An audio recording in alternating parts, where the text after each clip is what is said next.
Hey everybody, this is Come and Party with Nick, and guess what, guys? For the first time in like 4 months now, I cannot believe it's been that long, I'm doing a new episode of my podcast. That is right, guys, it is now time for another episode of the Hour of Nick show. And, yeah, like I said, I've literally not done an episode of this since January, so, this is kind of gonna be like a get back into the groove episode, Obviously, I did not expect to have, this few podcasts this year, but to be quite honest, there really has not been a lot going on. Regardless, though, I'm happy to do it, and I am joined by my good friend Mark. Hello.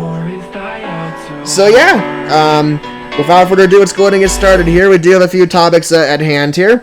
So the first thing I kind of want to talk about is just in general, like games that have come out this year or games that are going to be released pretty soon. The most prominent example I can think of is obviously Yoshi and the Mysterious Book, which comes out very, very soon. And I gotta say, I'm very much looking forward to that game. I do think it looks really good.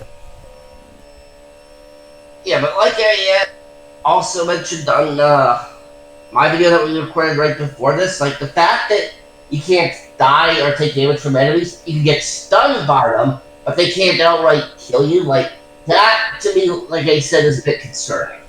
Yeah, for sure. I definitely did not want them to make the game like way too easy to the point where like you can just like beat it in a breeze, like even if you're like you're a young kid. But even still, like I said, the most important thing to me in any game is just how entertaining it is. So as long as the game is fun and as long as like it just maintains everything we all come to know and love from Yoshi games, I still think it should turn out pretty well overall. Yeah, I mean Yoshi games are usually pretty chill for the most part, so.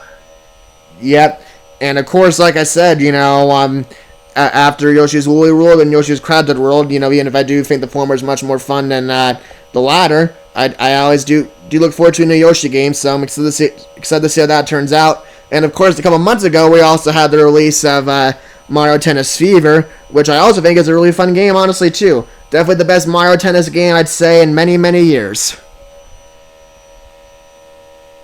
Yeah, it is really a fun game, that's for sure. Yep. I definitely do think the online in that game is fun. I like the new Fever Rackets. Just in general, I do think they did a very solid job with that game. And, I do think it is the first time in a long while it does feel like Nintendo actually put in, like a real effort into making a Mario sports game actually good.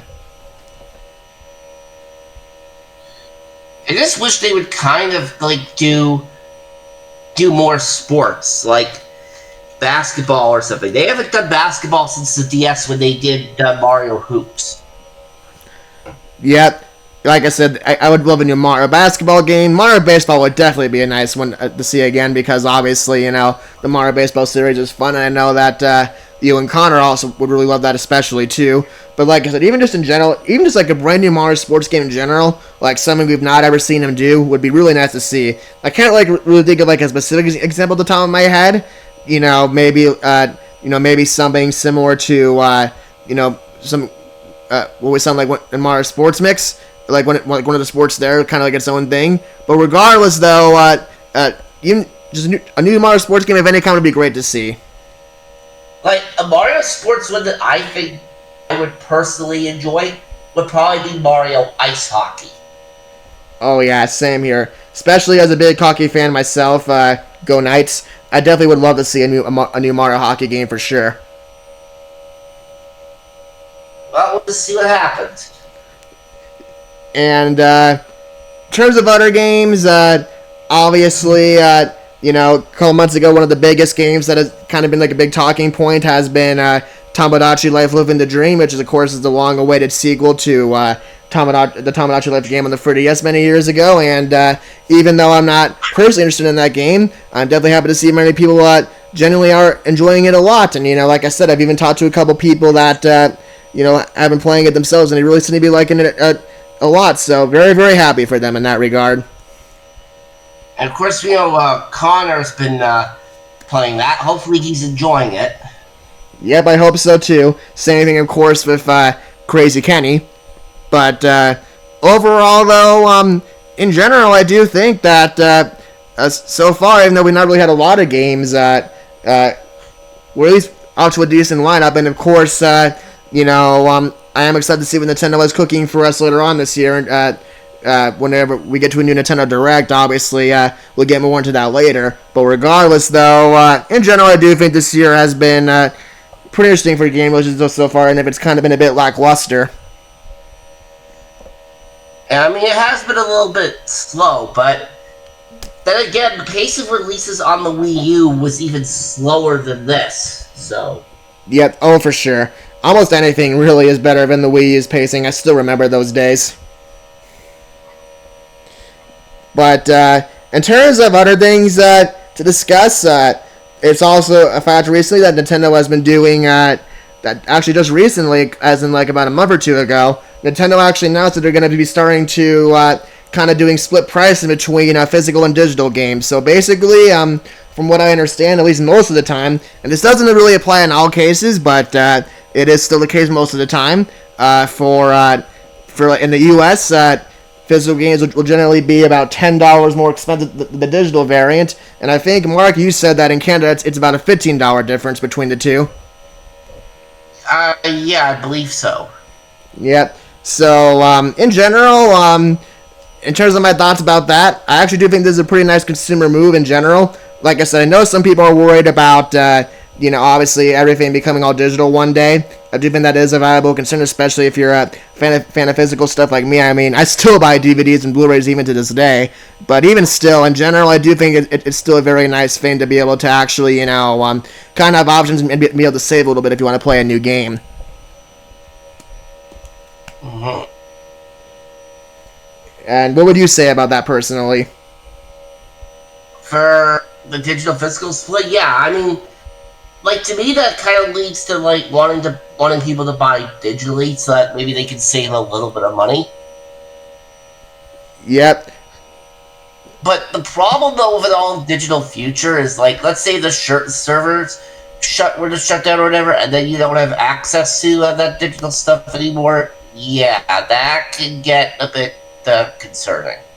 Yeah, for sure, and that definitely is a genuine concern about these companies trying to, like, basically really shove all these digital gaming on us, because obviously we don't want to be in a situation where, like, we lose everything forever. But hopefully Nintendo is at least taking this concern seriously. I do know that at least for Nintendo Online stuff, they did say they do want to keep their current Nintendo Online format as basically kind of like the just a standard Nintendo Online format for like all feature consoles. Hopefully they stick with that. But regardless, though, I do hope that, like I said, that they always do keep physical as an option, especially for people that that just quite frankly, either just don't have the best internet connection, or if that just frankly they just enjoy the experience of being able to hold a game in their hands. Some people might think that sounds silly, but there really is like a genuine sentimental value to that.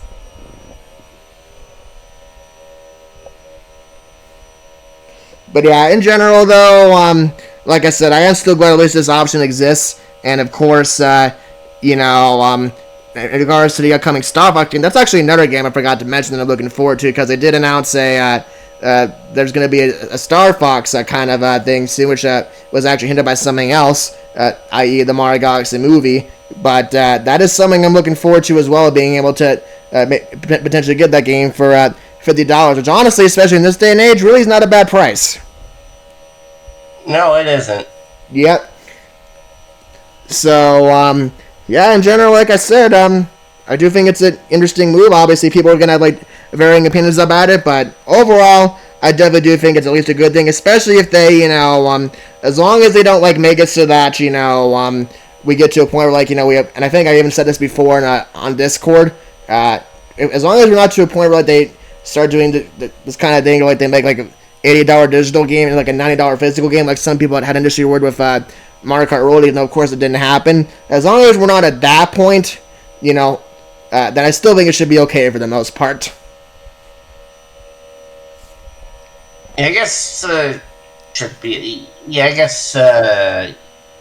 I'll just agree with whatever you said, because I forgot what you said.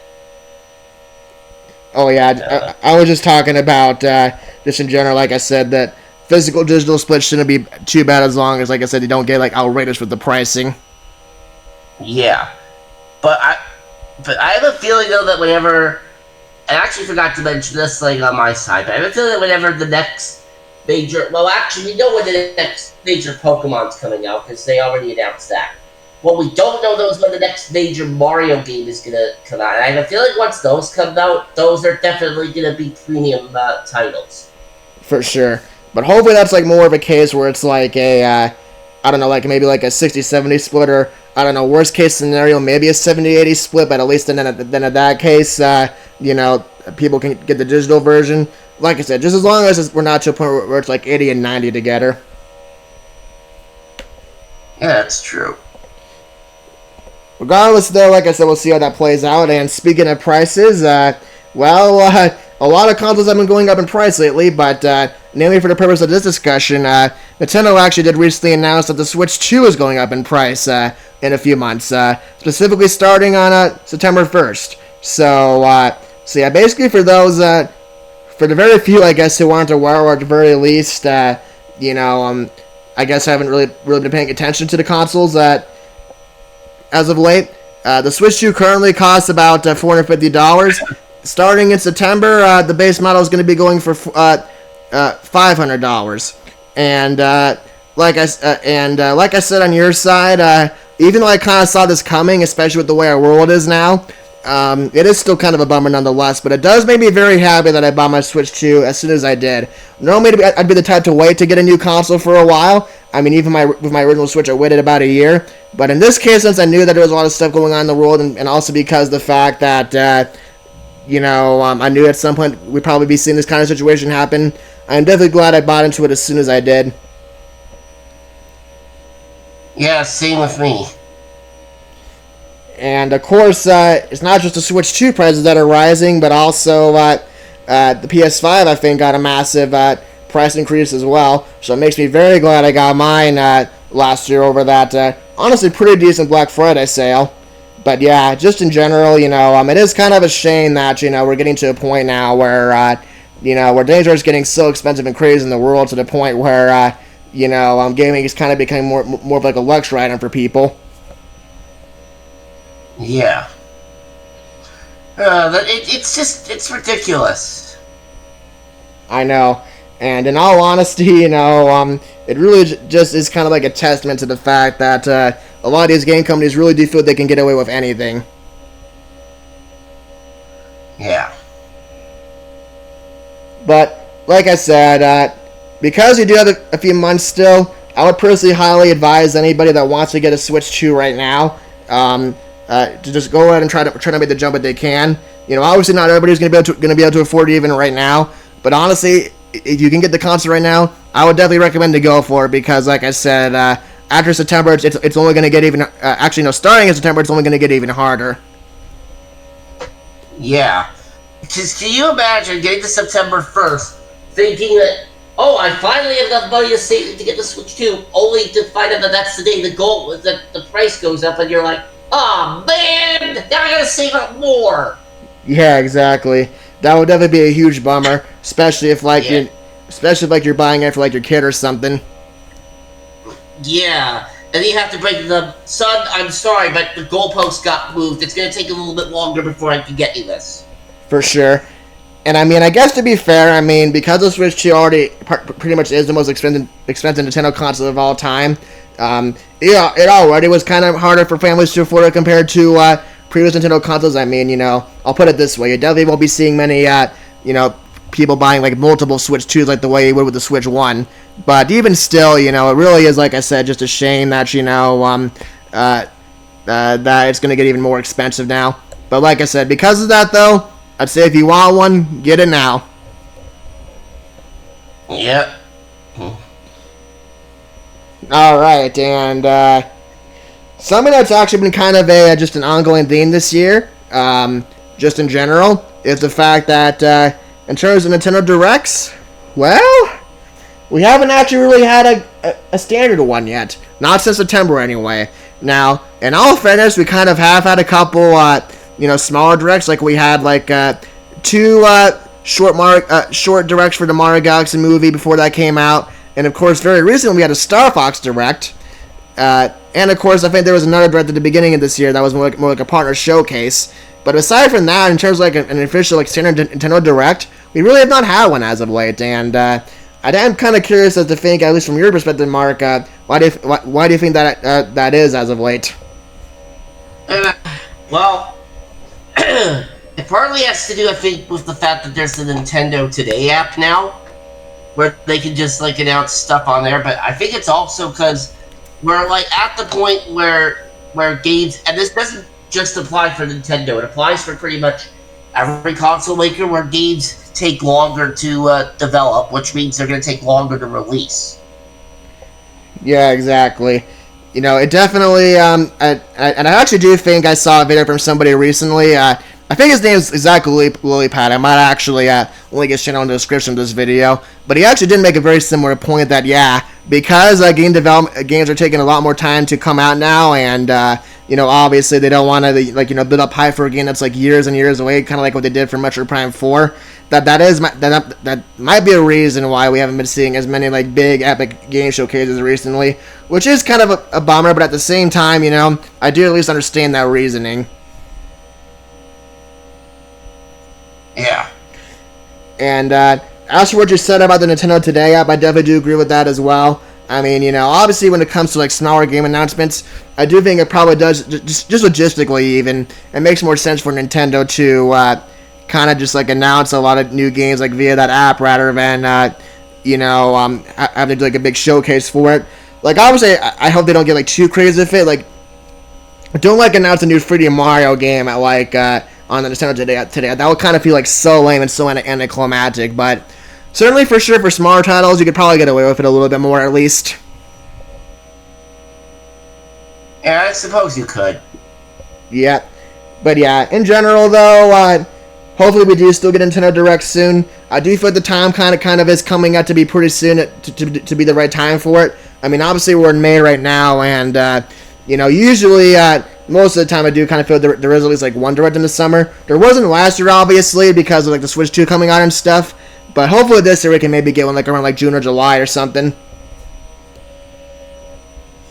Yeah, well, we'll just have to see what happens. Yep. But regardless, though, as always, you know that if a new Nintendo Direct happens, me and Mark and several others will be, of course, happy to talk about it because, yeah, just in general, you know, I always do like Nintendo Directs, and I always do like hearing about what new games are coming out for Nintendo and stuff, as well as other companies. So, hopefully pretty soon we'll hear some exciting stuff. So. Yep. Alright, and, as for the final thing, this isn't necessarily game-related, as we're kind of going to be going a little bit, I guess, like, outside the box here for this particular topic. But one last thing I do kind of want to cover is just kind of like generally talking about some stuff that has been going on in our lives recently. And, of course, for his part, Mark actually did something really exciting recently, so I'll go ahead and let him explain that. Yeah, I'll just touch on this very briefly since, like I said, I already did like a whole separate video on this, but just recently I was on the Canadian version of The Price is Right. Yep, and I do gotta say, Mark, you know, congratulations, man. That is definitely the kind of dream that very few people would ever actually get to achieve, you know, no matter how much they tried and stuff. So the very fact that you're able to do that, you know, that is just awesome, man. I'm very proud of you. Yeah, well, it had been on my bucket list, like, ever since I was maybe at least 3 or 4 years old. So to say that was a long time coming would be a severe understatement. Exactly. I'd say the more appropriate term would be like a lifelong ambition, because like I said, you know, this is the kind of thing you can really only dream of doing, and just hope that you can grow up to be a successful game show contestant one day. And obviously, you know, not everybody's going to win if you appear on a game show. You should never go in just inherently expecting you're going to win. But even just like I said, just even making it to the show is a huge victory in and of itself. And the fact that, like I said, you're able to do that is just awesome. It is. And of course, obviously, since the episode has already aired, and you know, you are pretty much free to discuss it. I guess you can go ahead and briefly mention how you did on The Price is Right Canada. Yeah, so I'll just briefly I ended up playing one away for a car, but lost, and then went painfully over on the wheel by a nickel.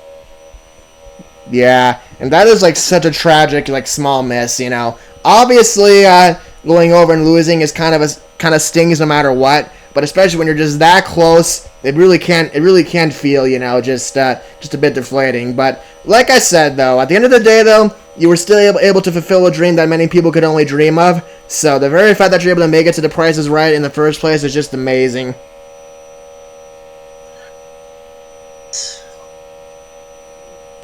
And of course, as for myself, in terms of what I've been doing recently, well, nothing quite as exciting as that. I mean, I've mostly been working, and of course, as you guys might know from the video I just posted, earlier. Well, I'm recording this before then, but obviously I'll be posting this like after that video goes up. So I guess I'm kind of just reading it here. Obviously, I'm gonna be starting a new job soon. I've been working at obviously at my current job for a few months now.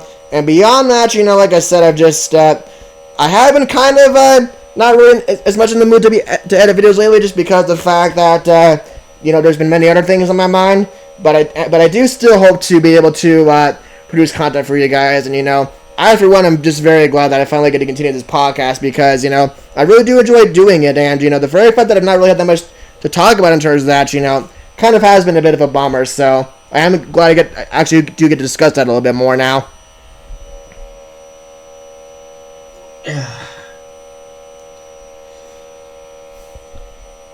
But anyways, guys, I do think that's going to do it for this episode. I know it was a shorter one, of course. I'm looking at the time right now. It was only about 22 minutes, but it was still a fun one, though. And, of course, thank you very much, Mark, for joining along.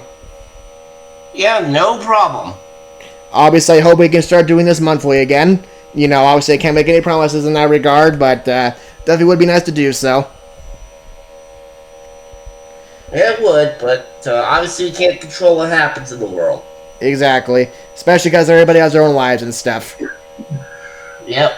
Regardless of all that, though, thank you for watching and have a great day. And thank you, Mark, for coming on.